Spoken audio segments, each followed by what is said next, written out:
Hola, ¿qué más muchachos? ¿Cómo están? ¿Cómo se encuentran? Buenas tardes, profe. Bien, gracias a Buenas Dios. tardes. Bien, bien, excelente. ¿Cómo me les fue con el taller anterior? Bien, profe. ¿Sí? Eran 12 preguntitas, 12 preguntas muy sencillas, muy fáciles de realizar.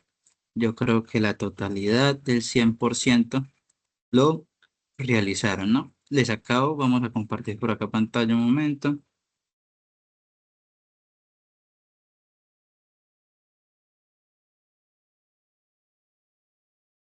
Y ahora sí me muestro.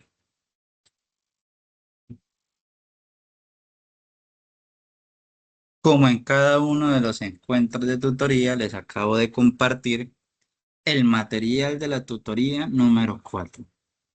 Nosotros en el anterior encuentro hablamos sobre contabilidad pública, o sea, sobre la formación de la Contaduría General de la Nación, por qué Contaduría Pública, cómo está conformado y regularizado la Contaduría Pública, el Plan Único de Cuentos de Contaduría Pública, cómo podemos descargarlos, revisamos los tipos de estados financieros que tiene la contaduría pública, comprendimos cómo nosotros normalmente revelamos nuestra información correspondiente en nuestras entidades conforme a los activos, pasivos y patrimonios.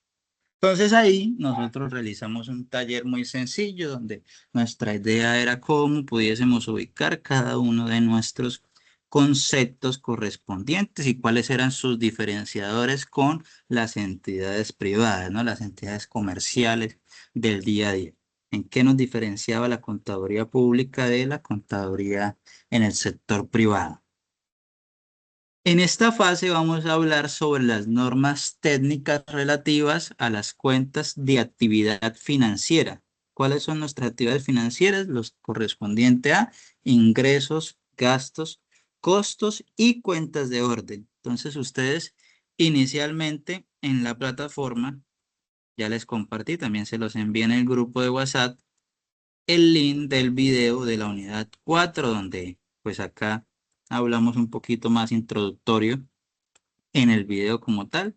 Ya nos enfocamos un poco más sobre las temáticas y los conceptos, ¿no? Explicamos uno a uno las diapositivas y nos damos el tiempito de solucionar dudas e inquietudes. Las diapositivas, también les compartimos las diapositivas correspondientes y el enlace del taller de aplicación. ¿Listo? Como cada una de estas. Aquí vamos a preguntarles nuevamente a ustedes, muchachos. Si yo les acabo de compartir el taller de esta tutoría, ¿cuál es la fecha de entrega de este taller? ¿Cuándo deberían entregarlo? Un día antes de la próxima tutoría. Exactamente. Un día antes de la próxima tutoría. ¿Listo? Por acá. Nosotros al poder hablar de las normas técnicas, una vez nosotros abordemos las normas técnicas, vamos a ir a comenzar a hablar de control fiscal. ¿Qué es el control fiscal? Entonces vamos a hablar sobre los modelos del MIPG, que el MIPG está conformado por 7 dimensiones y esas 7 dimensiones vamos a visualizar una por una las dimensiones correspondientes, ¿no?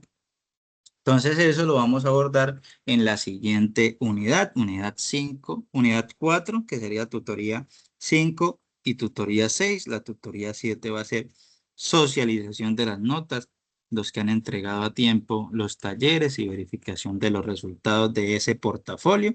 Y la tutoría 8 ya sería el parcial final. ¿Listo? En este caso, yo les había compartido, vamos a solucionar esa duda, les había compartido por WhatsApp un link para que se agregaran a un diplomado que era gratuito sobre la temática del MIPG. Muchos me escribieron que si era un tema académico propio. Entonces, en sí yo les mencionaba que pues era un tema. Yo trabajé varios añitos en la comisión, bueno, como supervisor de la Comisión Nacional del Servicio Civil. Ahí nosotros evaluábamos las postulaciones del ICBF, postulaciones de la DIAN, entre otros.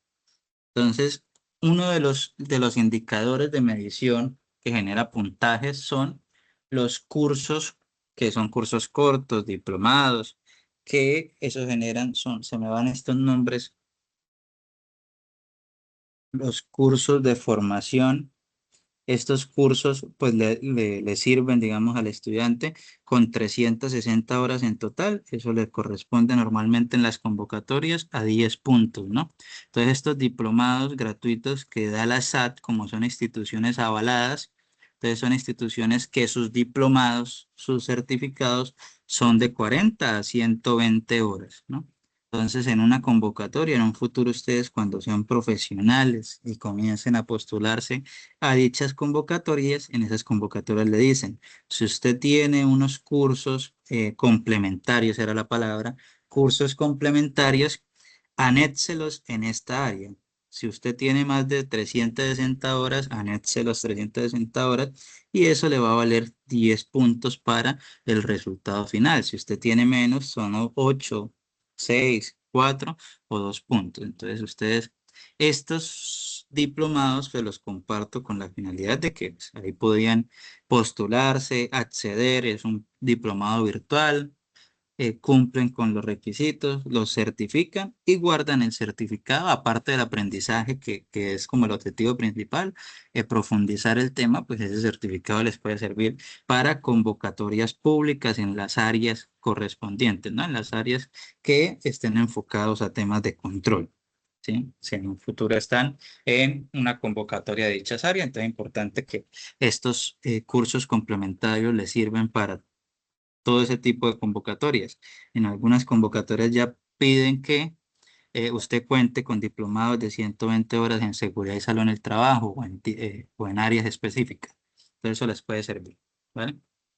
Cerrado ese tema, ahora sí vamos a hablar sobre las normas técnicas de las actividades financieras, económicas y sociales. Entonces,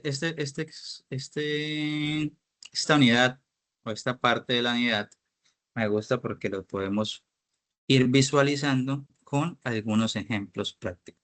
Vamos acá a colocar de una vez. Creo que yo lo descargué. Vamos a mirar aquí en descargas. Porque este lo teníamos que descargar.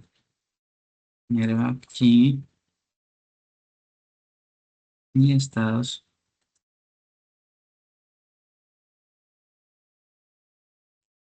Un informe. Abrimos una era.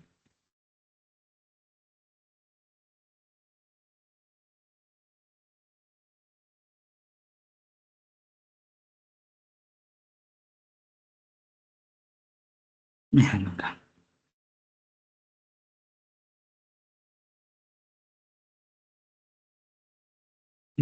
Este vamos a abrirlo por este.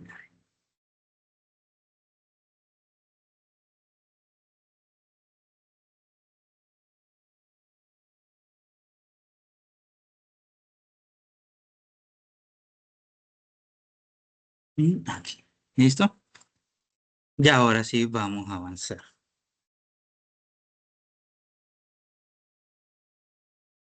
Entonces, las normas técnicas relativas de las cuentas de actividad financiera, hablamos sobre ingresos, gastos y costos que incurre la entidad contable pública. Estos ingresos, gastos y costos se dan por partidas ordinarias y partidas extraordinarias en las instituciones. Ordinarias, ¿qué son? Cuando un hospital reconoce ingresos por prestar el servicio de la salud, gastos con los contextos del pago de nómina, costos por los insumos que se necesitan para la operatividad del hospital, pero también consideramos que hay partidas extraordinarias como sucesos y hechos que ocurren indirectamente, que no son esperados por la institución. En este caso, eh, un siniestro, una demanda que solicitó un trabajador de la institución y que logra ganar dicha demanda, pues existe una indemnización y que el hospital debe de ser asumida, entonces es un gasto que incurre el hospital, pero que es una partida extraordinaria. Nosotros no estamos indemnizando todos los días a una persona, ¿sí? Son hechos que ocurren indirectamente o hechos que ocurren inesperadamente en el caso. Cuando hablamos de ingresos, los ingresos presentan todo lo correspondiente a expresiones monetarias de los flujos percibidos. ¿Conforme a qué? Conforme a unos principios de causación. Entonces, nosotros cuando lo reconocemos institucionalmente un ingreso es cuando existe un derecho cierto de cobro. Es el principio de recaudación, el derecho cierto de cobro. Aunque el dinero no haya sido recaudado todavía, existe ya un derecho cierto de cobro. Entonces, en los casos de ingresos tributarios, por ejemplo, el reconocimiento se debe o se asocia a un acto netamente administrativo, a una declaración tributaria o a una liquidación oficial en firme. ¿Esto qué quiere decir, profe, en español? Nosotros vamos a verlo con un ejemplo. La alcaldía en los primeros 3 meses normalmente liquida unos impuestos prediales. Estos impuestos prediales equivalen a todo el municipio a 600 millones. Aunque en el cierre del año, o sea, se acaba el 31 de diciembre, nosotros hubiésemos recaudado solo 420 millones, nosotros no podemos colocar como ingresos los 420 millones. Nosotros reconocemos ingresos de 600 millones. ¿Por qué? Porque acá se está causando un derecho cierto de cobro. ¿Qué es un derecho cierto de cobro? De que el propietario de ese bien que paga predial no puede decirme el día de mañana, no, yo no le pienso pagar a usted, porque nosotros somos una entidad pública que tiene un derecho, por acá está la frase,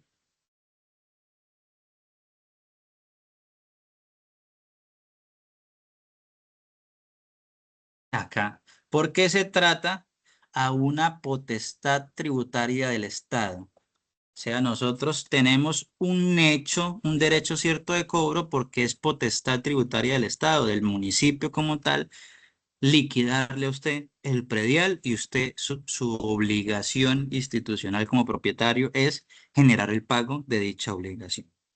¿Sí?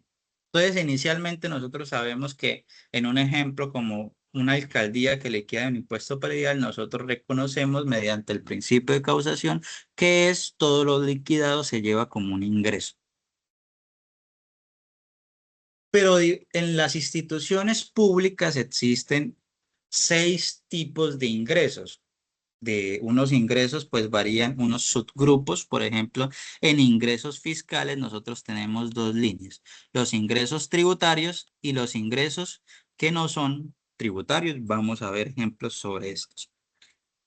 También tenemos ventas de bienes y servicios, transferencias, recursos de los fondos administradores de pensiones. Esto se da en Colpensiones, en instituciones como Colpensiones, operaciones interinstitucionales y otros ingresos. Entonces ya tenemos 6 líneas de ingresos que constituyen la clasificación de los ingresos en entidades públicas. Usted dirá, profe, ¿son solo 6? Nosotros vamos a ver ahorita con unos ejemplos entre una alcaldía, en este caso la alcaldía de San José de Cúcuta y la Universidad de Pamplona y ustedes van a poder observar que los estados de resultados todos se construyen de la misma forma, con unas tablas de clasificación de los ingresos según la Contaduría General de la Nación, como lo hablábamos desde la unidad anterior, es la que regula cómo se lleva la contabilidad y cómo se informa la contabilidad. Entonces, cuando nosotros hablamos en nuestra primera etapa de ingresos fiscales, hablamos que son los recursos que la entidad obtiene por su poder de imposición.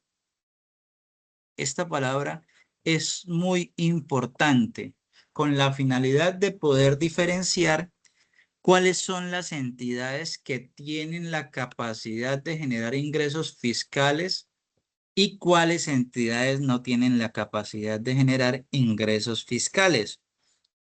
Ejemplo claro, la Universidad de Pamplona nunca va a poseer un concepto que se llame ingreso fiscal. ¿Por qué? Porque nosotros no contamos con el poder de imposición de un ingreso, ¿sí?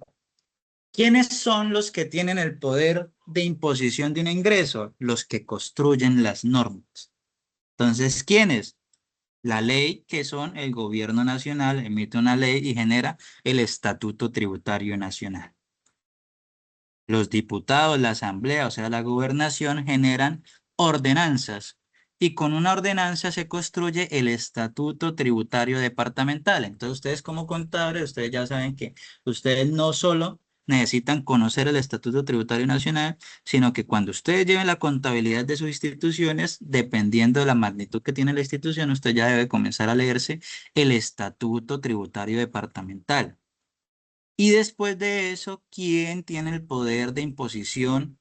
También lo tienen las alcaldías que generan unos acuerdos de aprobación del Estatuto Tributario Municipal. En este caso, los que somos de Cúcuta, por ejemplo, se está debatiendo la actualización del nuevo Estatuto Tributario Municipal.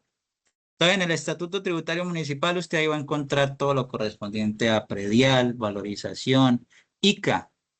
En el Estatuto Tributario Departamental va a conseguir tasas, estampilla pro cultura, estampilla pro desarrollo, estampilla pro educación, entre otros. Entonces, inicialmente para saber quiénes hacen parte o quiénes reciben ingresos fiscales son las que tienen poder de imposición, más que claro. ¿Listo? Ejemplo, entonces ahí ya colocamos unos ejemplos, el impuesto de registro, las multas de tránsito, que lo hace si es en el área metropolitana el departamento o si es en la ciudad de Cúcuta la misma alcaldía, estampillas departamentales, contribuciones especiales, entre otras. Pero entonces ya cuando hablamos de ingresos fiscales, existen dos líneas, los ingresos tributarios y los ingresos que no son tributarios. Entonces, la diferenciación también es muy sencilla. Entonces, ustedes ya saben que ingresos fiscales son los que tienen poder de imposición, pero hay algunos que tienen poder de imposición que se consideran tributarios y hay otros que no se consideran tributarios.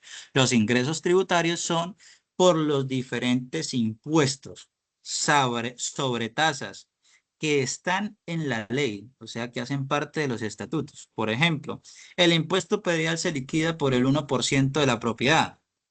Es un impuesto que ya está dentro de la norma, que hace parte de la ordenanza, del acuerdo municipal. El impuesto de industria y comercio es la liquidación del 0,5%. Entonces ya usted sabe que eso está en el Estatuto Tributario Municipal. Entonces no es que hoy por hoy esté o surja de X o Y forma, sino que hace parte de la ley. La sobretasa de la gasolina, que es una sobretasa que está en el estatuto departamental, el impuesto de registro, entre otros tributos creados.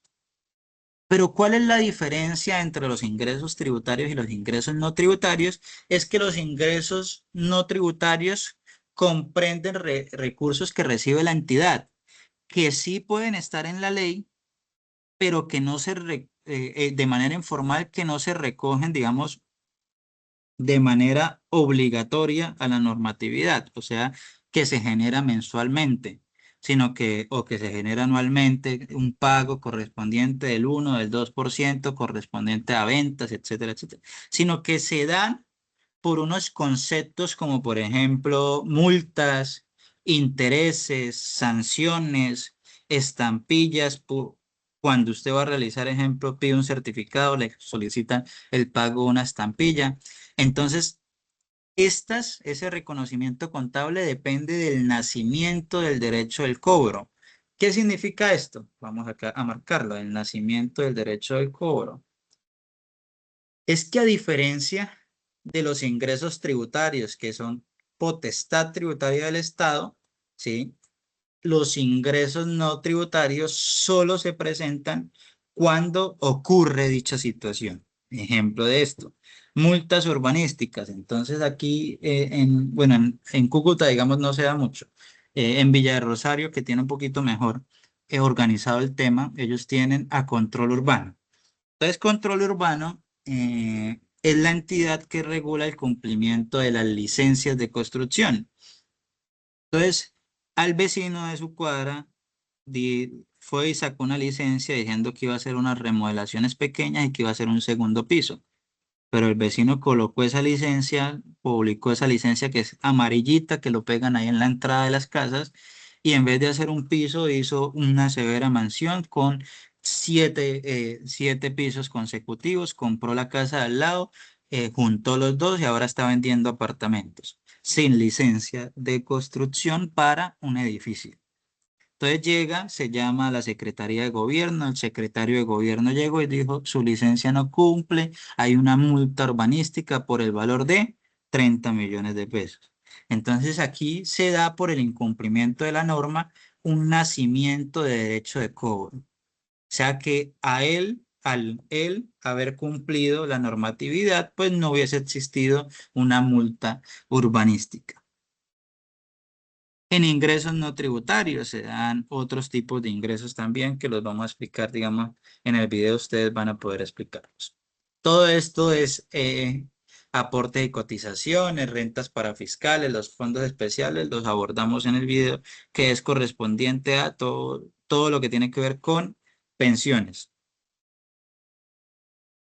Otro de los conceptos que nosotros visualizamos mucho en ingresos, vamos aquí, devolvámonos a la tabla, aquí ya hablamos de ingresos fiscales y ingresamos a ventas de bienes y servicios.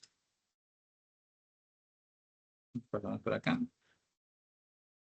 Los ingresos por venta de bienes y servicios ahí corresponde a los recursos que nosotros generamos cuando desarrollamos nuestra actividad comercial o prestamos un servicio individualizable a cambio de una contraprestación. Vamos a ver, aquí se reconocen cómo se realizan cuando transfiera la titularidad del bien. Una cosa de estas, un ejemplo, una universidad como lo de la Unipamplona cobra unas matrículas y derechos pecuniarios, que son ese porcentaje que cancela el estudiante por servicios académicos. Entonces se reconoce cuando se transfiere la titularidad del bien, o sea, cuando el estudiante hizo su registro, presentó y pagó el PIN e inmediatamente la universidad dice usted salió admitido, le liquido su matrícula. Ahí existe la transferencia de la titularidad del bien o cuando pues surge el derecho al cobro por el servicio efectivamente prestado, ¿no? Entonces, en este caso, digamos, se da al momento de la liquidación de las matrículas y de los derechos pecuniarios. En el caso de un hospital público, los que es, digamos, en estos casos, por eso es que la mayoría de los hospitales hoy están en crisis financieras, pero es por los mismos temas de que los hospitales hoy le facturan los servicios médicos a las EPS y las mayorías de esas EPS hoy se encuentran en liquidación. Entonces hay 6, 7, 8 meses que no cancelan los recursos y el hospital termina siendo financiado por su misma fuerza financiera que lleva a que los hospitales hoy no tengan su funcionamiento correcto, ¿no? Entonces en estos casos, digamos, el hospital le factura a Nueva APS, Nueva APS ahorita está en control del Estado, entonces no genera los pagos a tiempo y no hay un responsable directo. Aquí pues ahorita vamos a ver unos ejemplos de la venta de los bienes y servicios. En el tercer concepto hablamos que habían 6 conceptos. Tenemos el ingreso fiscal, el de venta de bienes y servicios y aparece un tercer concepto que son transferencias. Entonces nuestras transferencias corresponden a recursos originados en traslados sin contraprestación directa. Su reconocimiento se efectúa cuando surge el derecho cierto de cobro y existe el acto de reconocimiento. Ejemplo, la nación gira recursos a un municipio para financiar programas de alimentación escolar.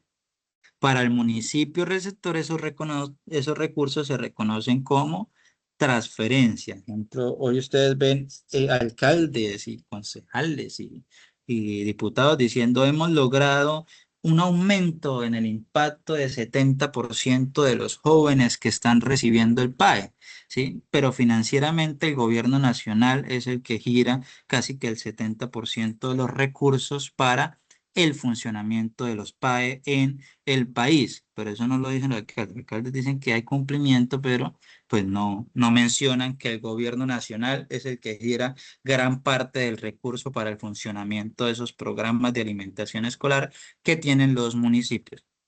Entonces, un ejemplo de estos también se da en ¿qué? Las transferencias de la nación, las transferencias del departamento. Universidad de Pamplona. Universidad de Pamplona es una entidad pública de formación de educación superior. Anteriormente nosotros teníamos unos estados financieros de 50-50. Los jóvenes financiaban por el giro del recurso tan pequeño, y aquí siempre hago una mención, la Universidad de Pamplona hoy es alta, acreditada en alta calidad. Nos falta unos, unos indicadores que debemos de ir mejorando en el transcurso de los tiempos, pero que con el señor rector Ivaldo Torres pues se ha ido mejorando esos resultados, comprendiendo que cómo se distribuyen los recursos en Colombia, la educación superior, pues son erróneos. Por ejemplo, nosotros hace 8 años por un estudiante recibíamos 1.800.000 por semestre, ¿sí? 1.800.000, 1.600.000, perdón, por estudiante por semestre. Hoy por hoy esa cifra se ha triplicado en los últimos gobiernos, viene de Iván Duque y con el gobierno de Petro pues ha ido mejorando, digamos, esas transferencias al punto de hoy por hoy recibir 4.600.000 por estudiante. Ustedes dirán, está bien, pero cuando usted hace un comparativo con universidades que compiten contra nosotros, pues usted se da cuenta que universidades como la Universidad Nacional recibe 30 millones de pesos por estudiante. Entonces, cuando miramos los indicadores de medición, a nosotros no nos dicen, no, es que ustedes no cumplieron X o Y forma porque tenían menos recursos, sino a todos nos miden por igual.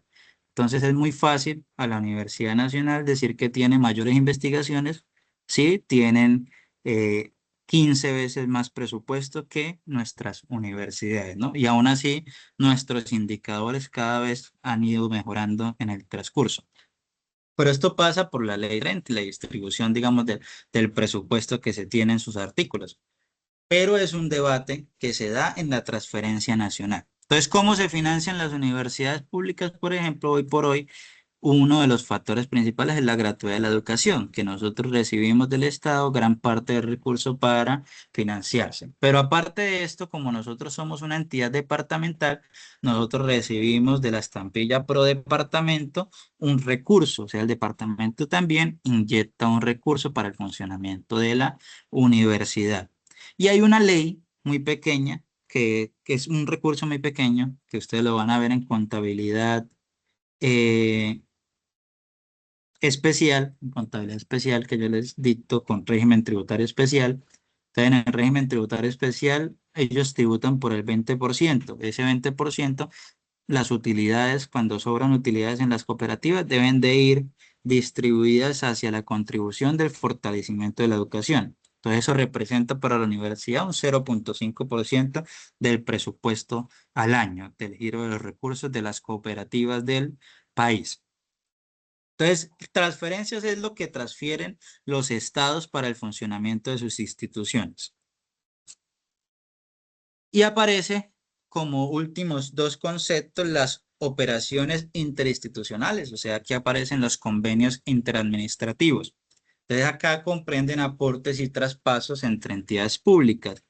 Estas operaciones se dan conforme a las estructuras financieras, la ejecución institucional y la revelación de origen del recurso correspondiente.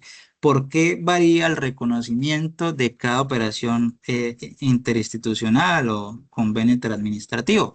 Porque estos convenios pueden ser por distintos conceptos. Caso ministerio, gira un recurso para la universidad con la finalidad de que la universidad genere el control y supervisión de unos ejercicios que estaban haciendo unas comunidades indígenas en el país.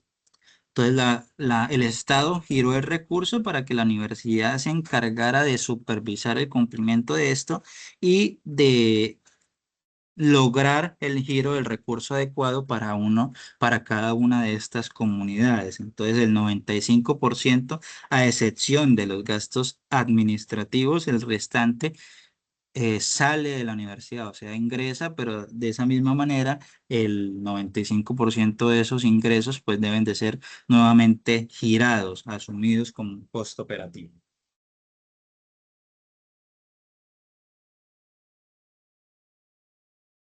Y en otros ingresos, pues aparecen unos conceptos. Por ejemplo, en la ciudad de Cúcuta tiene un concepto de otros ingresos que se da por arrendamientos de inmuebles. La alcaldía de San José de Cúcuta es dueña de 40 locales de un centro comercial de la ciudad de Cúcuta, muy famoso, que se llama El Uití. Entonces la alcaldía de San José de Cúcuta, al tener, digamos, esas propiedades y que no las vende, ellos las arriendan. Entonces esos arriendos hacen parte como otros ingresos porque son arriendos que se consignan a la cuenta de la alcaldía de San José de Cúcuta, que pues son ingresos relativamente bajos, pero que sigue siendo en propiedad de la alcaldía.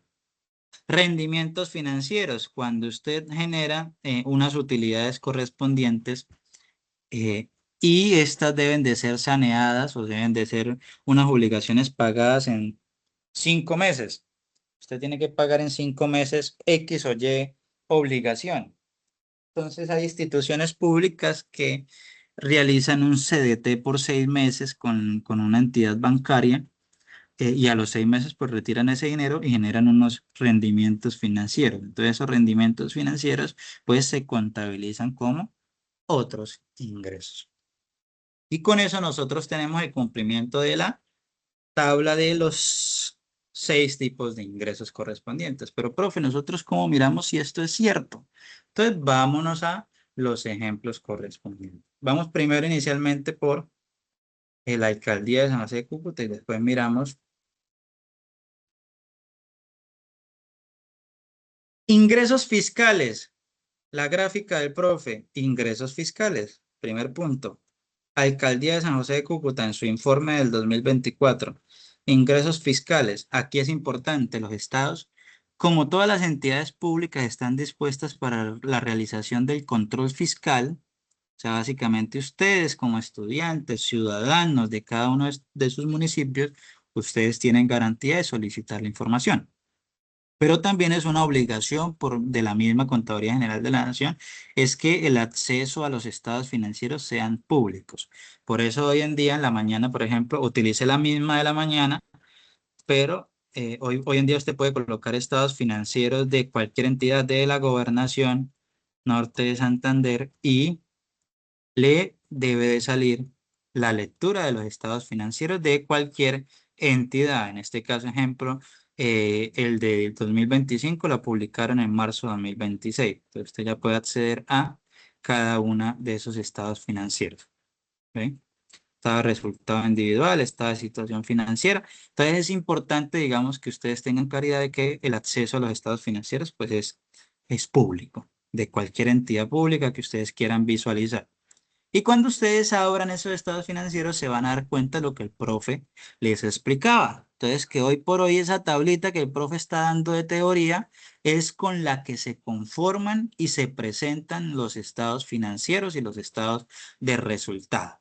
Entonces, en este caso, el estado de resultados se conforma con los ingresos fiscales de la alcaldía, en donde están los ingresos fiscales de impuestos, o sea, los ingresos fiscales tributarios y los ingresos fiscales no tributarios, o sea, las contribuciones, tasas e ingresos no tributarios. Después la segunda etapa que viene, venta de bienes y servicios. 28, nota 28, código 43. Venta de servicios, servicios educativos, administración de seguridad social.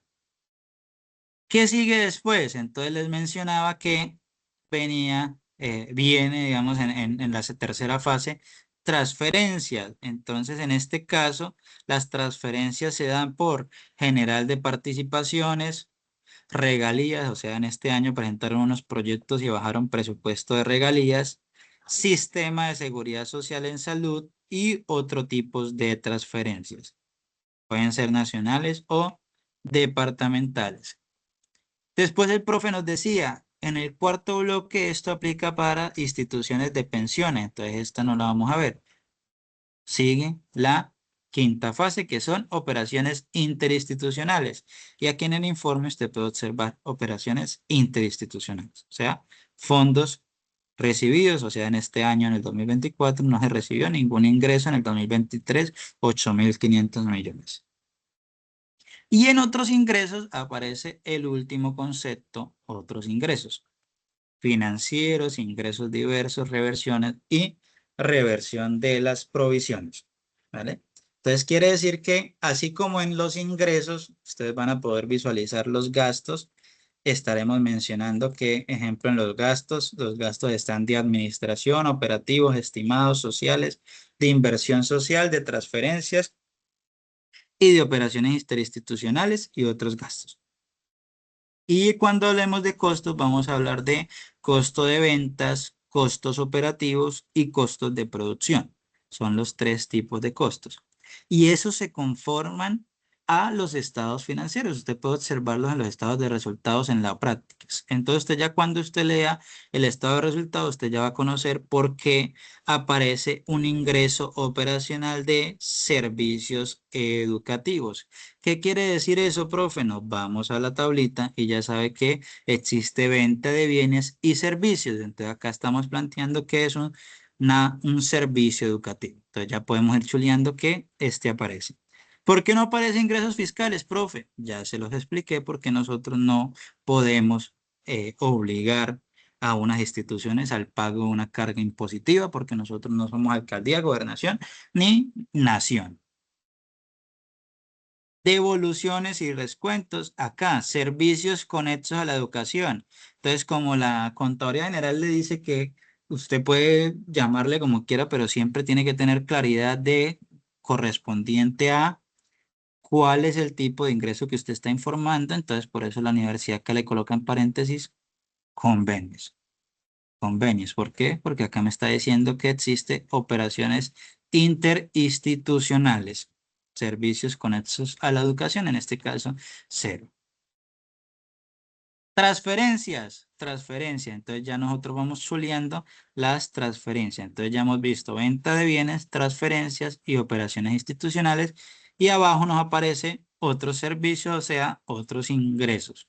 Entonces aquí vemos que la diferencia de las 5 que tiene la alcaldía, la universidad no tiene ingresos fiscales porque no cuenta con ese resultado. Así sucesivamente usted va a poder dar lectura de los estados al comprender y visualizar uno por uno nuestra capacitación en la tutoría, ¿no? Que la explicamos un poquito más a fondo. Vamos ahora a los costos.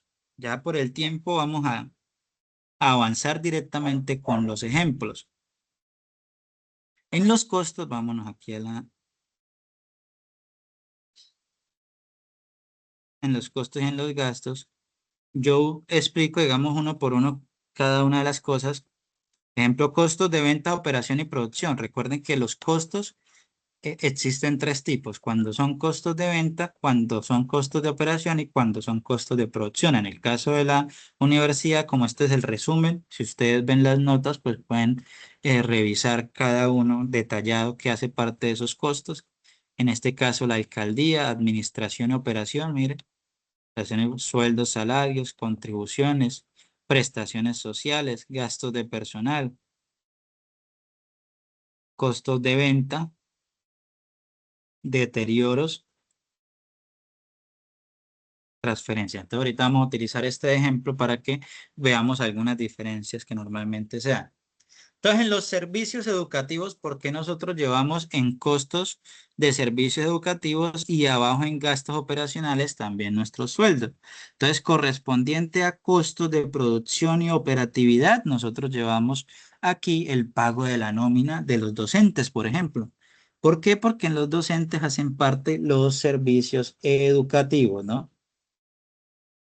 En gastos operacionales incluimos sueldos también, pero sueldos ya no de los docentes. Incluimos la parte administrativa, el secretario, el director, el que tiene que generar los registros, las matrículas académicas, el tema contable. Entonces aquí se registran los gastos operativos. ¿Listo? En otros ingresos, acá ustedes tienen financieros, reversiones y otros gastos que son los intereses y las comisiones. En gastos, usted puede observar unos conceptos como son las transferencias. Entonces, usted en ingresos, usted recibe un concepto que son transferencias de ingresos, que son cuando usted recibe la transferencia a nivel nacional o departamental, pero la alcaldía de San José de Cúcuta también hace transferencias. Un ejemplo de esos es cuando usted le transfiere a un centro tecnológico como es el CTC. El CTC, que es el Centro Tecnológico de Cúcuta, hoy por hoy el 99% de sus recursos son por transferencias del municipio. Entonces, el funcionamiento de esas transferencias del municipio hacen posible el funcionamiento del Centro Tecnológico de Cúcuta. Entonces, estas se consideran transferencias a entidades. Gastos públicos sociales. Entonces hay un concepto de gastos públicos que equivale a estos gastos que son para el cumplimiento del plan de desarrollo. Entonces, en gastos públicos sociales nosotros incluimos los gastos que sí tienen una medición de indicadores más que generación de utilidades o de operatividad. Entonces, en el gasto público social llevamos a cuando usted realiza un parque. Entonces, un parque usted ya sabe que no va a generar una utilidad, entonces debe plantearlo como un gasto público social porque es un indicador. Cuando en educación hablamos de un gasto de infraestructura de la educación, cuando estamos mejorando un colegio, damos apertura a un colegio, entre otros gastos públicos sociales que se pueden presentar, ¿no?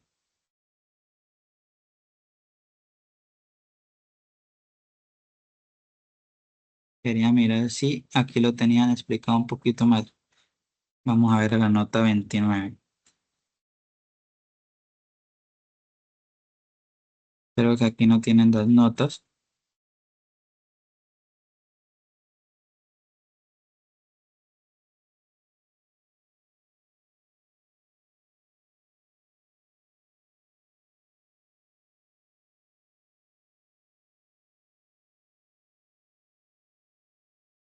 Anexo 29 gastos. Entonces acá usted, por ejemplo, ya usted sabe que componen los gastos de administración y operación, de ventas, transferencia de subvenciones, gasto público, de actividades y pues servicios especializados, operaciones institucionales y otros gastos. Entonces aquí le va explicando, obviamente en la nota, cada uno de estos ingresos, ¿no? De estos gastos, perdón.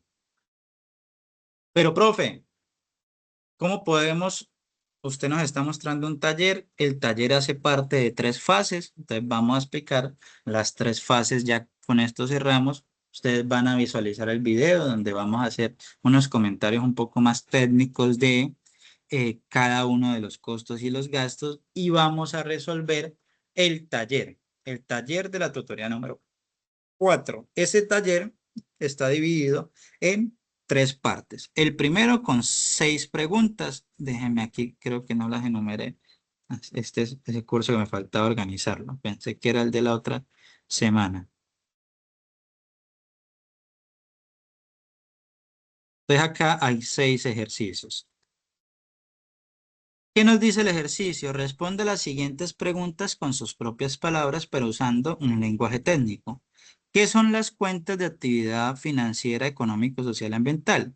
Explique por qué estas cuentas permiten reflejar el resultado de la gestión de una entidad pública. Acá ustedes van a explicar con sus propias palabras. ¿Cuál es la diferencia entre ingreso causado e ingreso recaudado? Entonces, utilice el ejemplo del impuesto predial, industria y comercio o una transferencia pública. Entonces, ustedes ya saben que ingreso causado, se los expliqué en la primerita diapositiva, e ingreso recaudado. Entonces, el predial, 600 millones y 420 millones. ¿Cuándo un desembolso debe reconocerse como costo y no como gasto? Explique la diferencia entre ingresos tributarios e ingresos no tributarios. Estos los tres primeros puntos de ingreso, eso ya se los expliqué detalladamente. Segunda fase, vamos a colocar acá, segunda parte.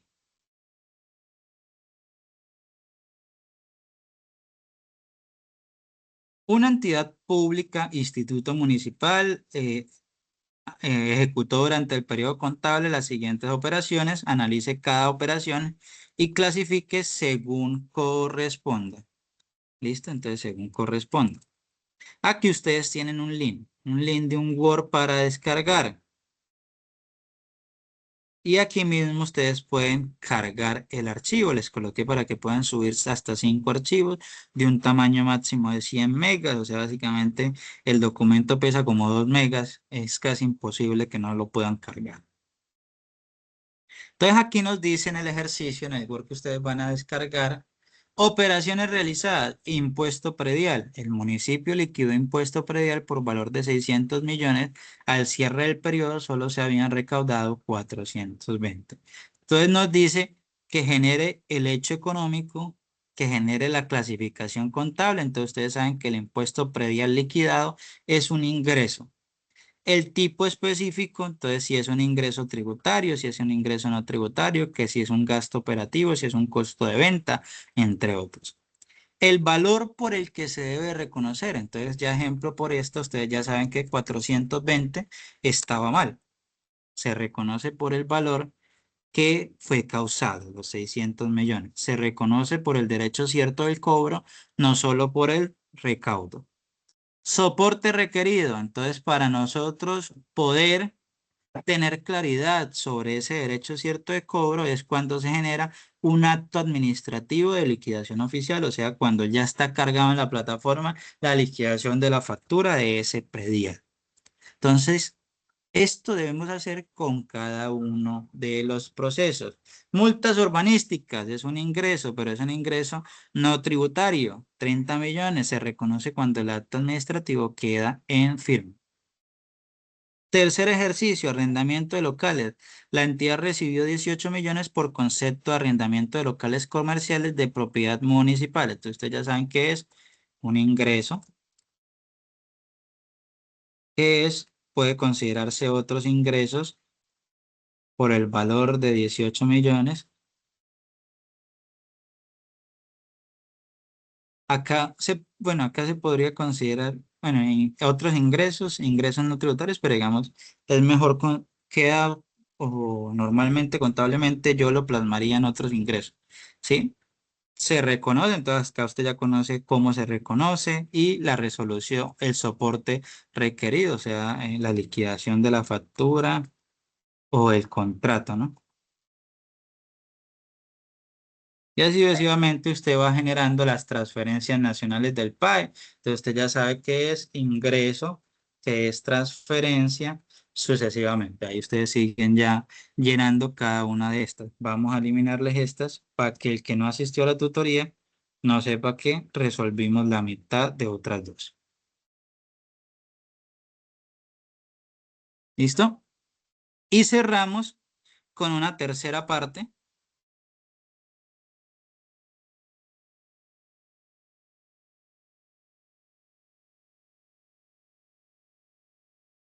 que son, acá diríamos 6, 7.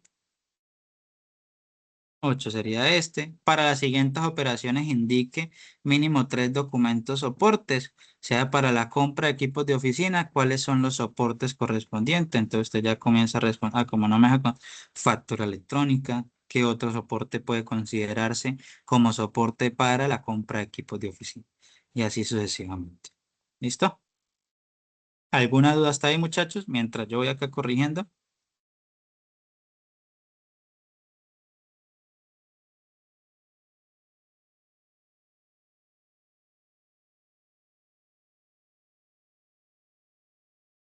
Hola, profe.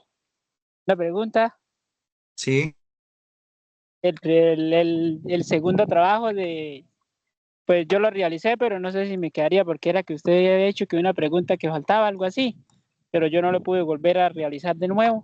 No sé si de pronto aparecerá ahí. Creo que era el segundo.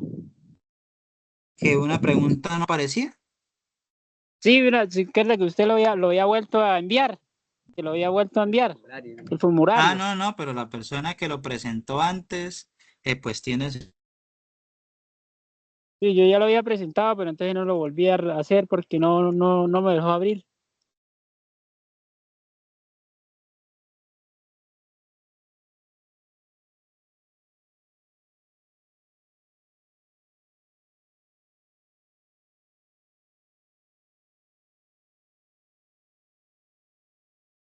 ¿Listo?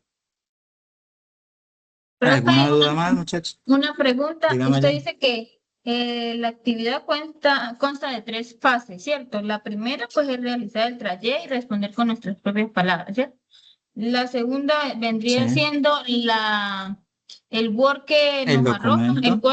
el documento, esa para. Y la tercera, profe, no me queda muy claro.